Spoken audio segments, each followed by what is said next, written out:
Hi gang, hope you're doing really well. On today's foundation video I'm going to do a demonstration of some dyad chords or two-note chords. I'm not sure if dyad is a thing, but triad is a thing, so I'm using dyad. Yeah, chords with two notes.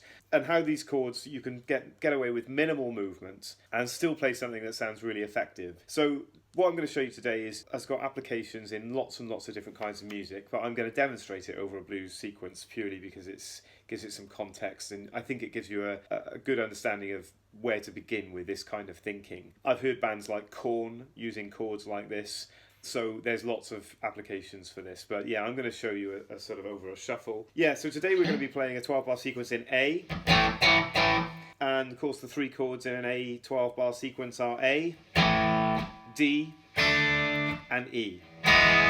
So yeah, I've done some rhythm parts and I've done some basic drum loops and that sort of thing, so that sounds like this.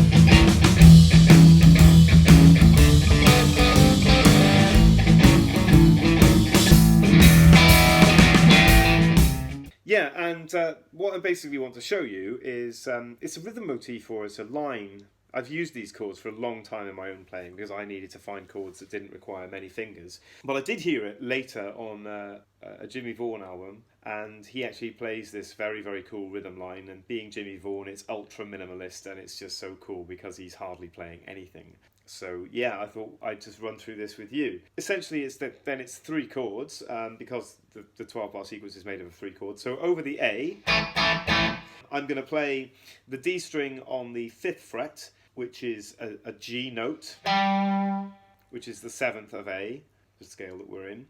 And I'm going to play the G string on the 6th fret, which is the major 3rd of A, which is a D flat, is it? So that's... And we're playing that over the A chord, and together those two notes and the chord that they make sounds like this. Technically that is, yeah, it's an A7 chord, but it's like a 3rd inversion or something, I think, because the 7th note is on the bottom of the chord. Part of the reason why it sounds so dark and gnarly, I really like it. It's barky, really nice sound. So then the 12-bar sequence progresses and it's going to change to the D, which will be the first change that we make.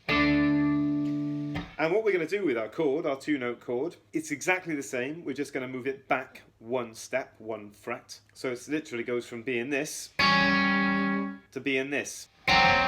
So that is also a 7 chord, but the two notes have swapped around. So now the major 3rd is the lower note in the chord and the minor 7th is the higher note in the chord. It's very cool because they're kind of swapping over as we go from A to D. And then we're going to go back to the original A chord. And the final cool part of the sequence is the next chord, the change, the second change, we go to E. So these two notes, our original two notes, can be slid up a semitone. And here they're fulfilling the function as they do exactly the same way as they do on the D chord that we just played. The 3rd of E is here, and the 7th of E is here. And then we slide back to the D, and then finally we return to the A. Yeah, and then at the end of the sequence, as is customary in a 12-bar sequence, we go back to the E. Very minimal movement, 2 fingers. I'm sure there's probably a way of playing it with 1 finger, but I like this rhythm line. I think it's very, very cool. So let's hear how it sounds in context.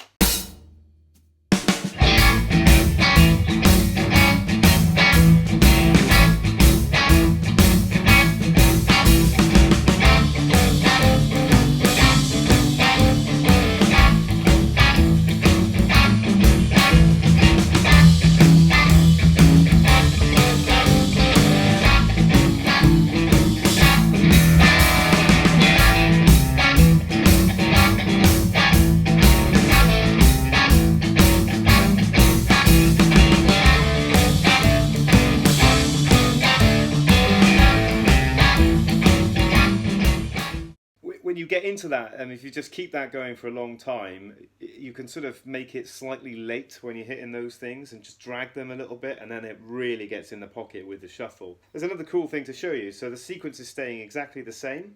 So you remember the first sequence I showed you was a third inversion chord. It started on a third inversion chord, which with the seventh in the bass on the A, right?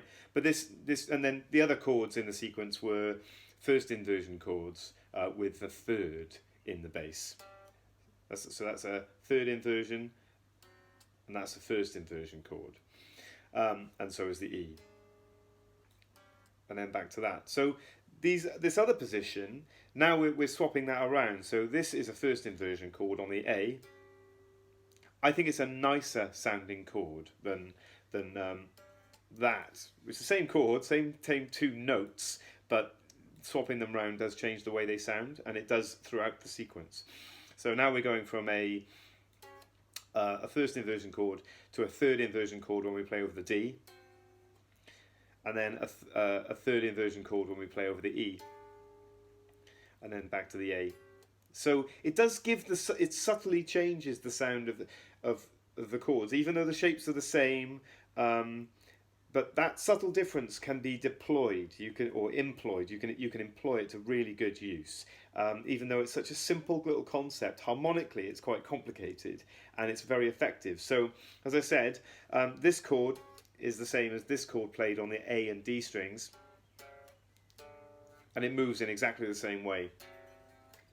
So I'm going to do a demonstration with two 12-bar sequences, and I'll play it high on the first 12-bar and then low on the second 12-bar, and you'll hear it groove. And then we're just going to deal with the final thought of the day after that.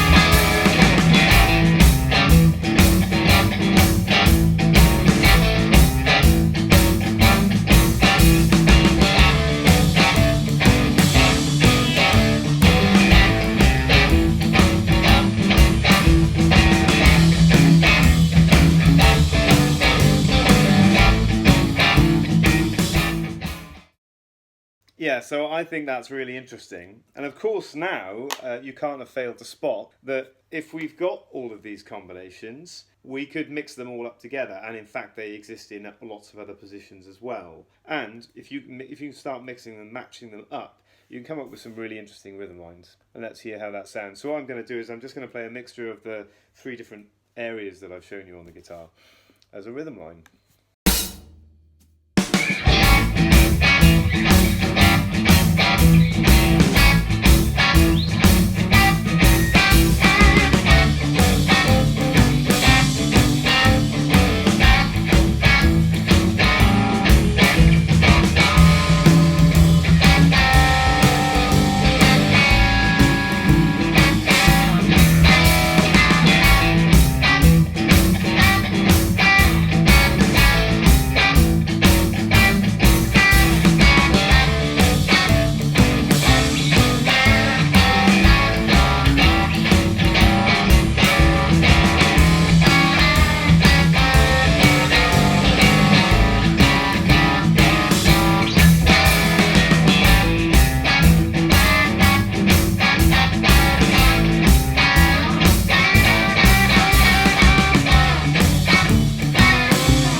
So hopefully you could get out of that. I mean, That was just the chords that you were hearing. Sometimes I was playing passing chords going from one to another.